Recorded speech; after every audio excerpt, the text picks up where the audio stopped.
قابل احترام دوستو بھائیو، السلام علیکم ورحمۃ اللہ وبرکاتہ۔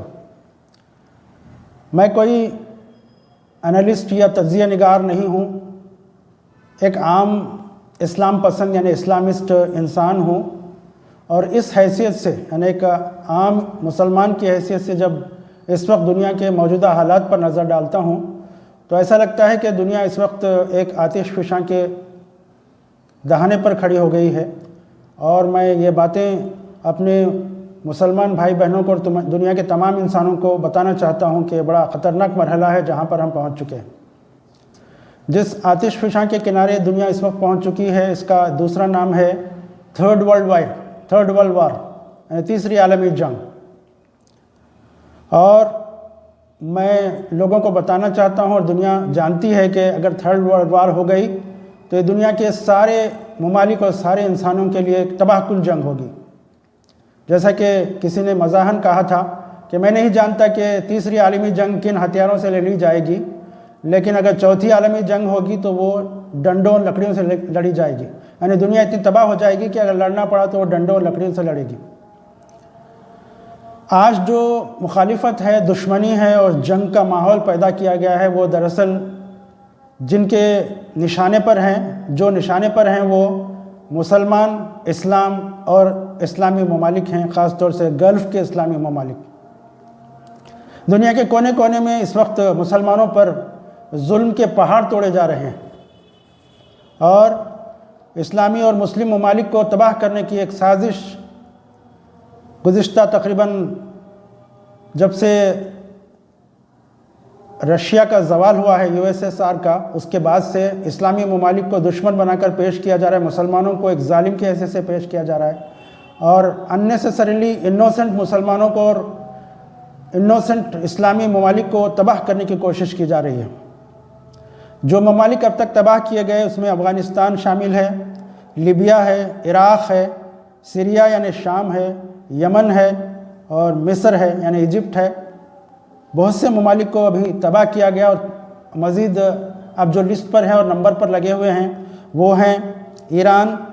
اردن یعنی جارڈن، شام یعنی سیریا، مصر یعنی ایجپٹ، سعودی عربیہ، پاکستان اور ترکی۔ ان مسلمان ممالک کو تباہ کرنے کی پوری عالمی سازش اور پوری عالمی کوشش ہو رہی ہے، حالانکہ ان کا قصور اس کے سوا کچھ نہیں ہے کہ یہ مسلمان ہیں۔ یہ ساری تیاری اس لیے ہو رہی ہے، یعنی جنگی تیاریاں اور جنگ کا ماحول اس لیے بنایا جا رہا ہے کہ دریائے نیل سے دریائے فرات تک جو ممالک بیچ میں آتے ہیں، ان تمام پر قبضہ کرتے ہوئے دریائے نیل سے دریائے فرات تک کے ممالک پر قبضہ کر کے ایک ایسا علاقہ اسرائیل بنانا چاہتا ہے جس کے ذریعے سے وہ اس طرح کے ممالک پر اپنا قبضہ جما سکے۔ اور یہ تیاری اس لیے ہو رہی ہے کہ وہ چاہتا ہے، وہ لوگ یہ سوچتے ہیں کہ اگر ہم یہ قبضہ کر لیں گے تو پھر اس کے بعد ہمارا جو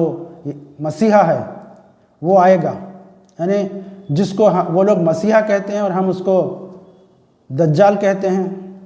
اور اینٹی کرائسٹ کہتے ہیں بعض لوگ۔ تو دراصل وہ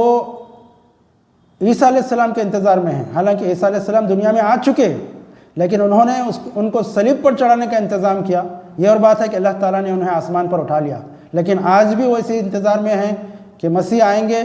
اور ان کو دنیا پر حکومت کرنے کا ایک موقع فراہم کریں گے، دنیا میں امن ہوگا، فلاں ہوگا، یہ ہوگا، وہ ہوگا۔ یہی ایک دل میں امنگ لیے وہ لوگ معصوموں کو مارتے اور ان کے خون کی ندیاں بہا رہے ہیں، اور پورے ممالک پر چڑھ دوڑ رہے ہیں اور سب کو برباد کرنے کی ایک سازش کے اندر ملوث ہیں۔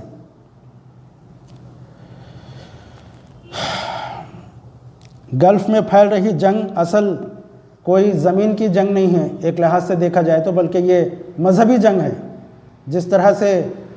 صلیبی جنگ ہوئی تھی، کروسیڈز جن کو کہا جاتا ہے، آج یہ یہودیوں کی اور اس طرح کی اسرائیل کی جنگ ہے۔ ایسا لگتا ہے کہ ہم دنیا کے ایک آخری پڑاؤ پر پہنچ چکے ہیں، آخری دور جس کو کہتے ہیں، اور ایک ایسی بڑی جنگ ہونے والی ہے جس کو جنگ عظیم یا ارمگڈون کہا جاتا ہے۔ ایسے حالات میں ہم کو خود کو اور اپنی نسل کو جھوٹ، گناہ اور دجال کے فتنوں سے اپنے آپ کو، اپنے بچوں کو، اپنی نسلوں کو محفوظ رکھنے کی ضرورت ہے۔ اور اس جانب مسلمانوں کو اپنے بچوں کو باشعور بنانے اور ان کو ذہنی طور پر تیار کرنے کی ضرورت ہے کہ ایسا دور آ رہا ہے جس میں جھوٹ اور نفرت، ظلم اتنا پھیل جائے گا کہ کوئی اگر اسلام پر عمل کرنا چاہے گا تو اس کو جیسا کہ اپنے ہاتھ میں انگارہ لینے کے برابر ہوگا، جیسے احادیث کے الفاظ ہیں۔ تو اس طرح سے اسلام پر چلنا، اسلامی شعار کو اختیار کرنا، داڑھی رکھنا، ٹوپی پہننا یا اسلام کی تعلیمات پر عمل کرنا دن بدن مشکل تر ہوتا جا رہا ہے، بلکہ جان پر بنا رہی ہے۔ ایسے حالات میں اپنے بچوں کو، اپنی آنے والی نسلوں کو تیار کرنا ہے، ذہنی طور پر، اخلاقی طور پر، کردار کے لحاظ سے، ایمان کو مضبوط کرنے کے لحاظ سے۔ خوف اس بات کا ہے کہ اگر ایران پر حملہ ہوا اور ایران تباہ ہوا، ایران فالس، اگر ایران گر جاتا ہے تو اس کے بعد اگلا نمبر پاکستان اور ترکی کا ہے۔ اور پھر اس بات کا بھی خوف ہے کہ اگر ایران جوابی حملہ کرتا ہے اور اپنے میزائلز مارتا ہے تو ہو سکتا ہے کہ وہ لوگ دشمن مسجد اقصیٰ کو نعوذ باللہ گرا دیں، ڈھا دیں، اور یہ کہیں گے کہ ایران کے میزائل سے یہ تباہ ہوا، اور اس کے بعد وہ اپنا ٹیمپل بنانے کی تیاری کریں، جس کی وہ زمانے سے تیاری کر رہے ہیں۔ حالانکہ مسلمانوں نے ان کو تحفظ دیا، علم کی روشنی دی، جبکہ دنیا کے یورپین ممالک میں وہ گھوم پھر رہے تھے اور گھیٹ ہاؤس میں رہتے تھے۔ اس وقت جو آج کا ملک ہے، جس کو پہلے ہسپانیہ کہا جاتا تھا اور آج اسپین کہتے ہیں، وہاں مسلمانوں کی حکومت تھی، تو مسلمانوں نے یہودیوں کو بہت سپورٹ کیا، ان کو یونیورسٹیز میں تعلیمات دی، اور آج اس کا بدلہ یہ نکال رہے ہیں کہ وہ لوگ مسلمانوں کو مار رہے ہیں۔ اگر مسجد اقصیٰ نعوذ باللہ اگر ڈھا دی گئی تو یہ بہت برا ہوگا، اور ساری دنیا میں بد امنی اور